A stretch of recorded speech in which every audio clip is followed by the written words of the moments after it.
Prototyping adalah suatu proses di mana kita menciptakan versi produk yang masih bentuknya masih draft, ya. Jadi di sini kita bisa mengeksplor ide-ide atau menunjukkan kepada orang lain, menunjukkan kepada tim, bisa juga kita tunjukkan kepada stakeholder atau user tentang fitur-fitur yang akan rencananya kita kembangkan. Atau kita bisa menunjukkan tujuan dari pembuatan fitur-fitur tersebut. Kita bisa mendemonstrasikan dengan cepat dan murah tanpa harus menghabiskan banyak sumber daya dalam mengembangkan aplikasinya yang real. Ya, jadi prototyping adalah semacam kita membuat suatu produk mock-up, produk versi draft yang tentunya tidak berjalan beneran ya, tidak jalan beneran. Hanya sekedar untuk menunjukkan bagaimana user berinteraksi dengan produk tersebut dan bagaimana produk tersebut bisa menghasilkan output yang sesuai dengan yang kita inginkan. Oke, jadi teman-teman, prototyping fokus pada fungsi dan fokus pada bagaimana kita bisa mengeksplor berbagai macam ide dalam pengembangan aplikasi atau produk kreatif yang kita buat tanpa harus mengeluarkan banyak sumber daya.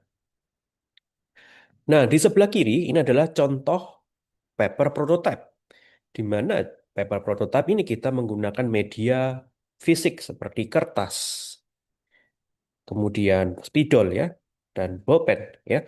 Dan kita merekam merekam interaksi dengan paper prototype ini. Misalkan contohnya di sini ada aplikasi, lalu kita tekan, muncul keyboardnya, lalu kita tekan tombolnya, berpindah halaman, dan seterusnya, dan seterusnya. Di mana kita lakukan itu secara manual menggunakan kertas dan kita rekam.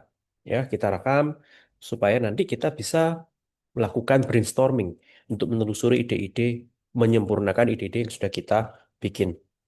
Nah, alternatif lain kita bisa langsung terjun menggunakan software. Gambar di sebelah kanan menunjukkan contoh wireframe atau lo-fi prototype. Lo-fi kependekan dari low fidelity prototype.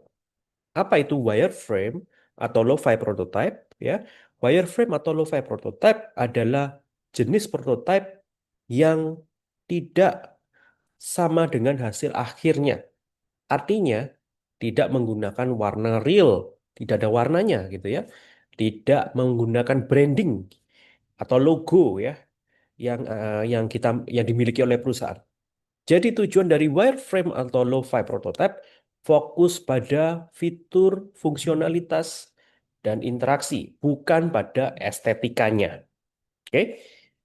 Prototipe selanjutnya biasanya setelah lo-fi prototype-nya final ya, disetujui gitu ya, dimodifikasi dan ada dan setelah melalui tahapan brainstorming gitu ya, maka lo-fi prototype ini yang sudah final ini siap kita bikin versi yang high fidelity prototype atau hi-fi prototype.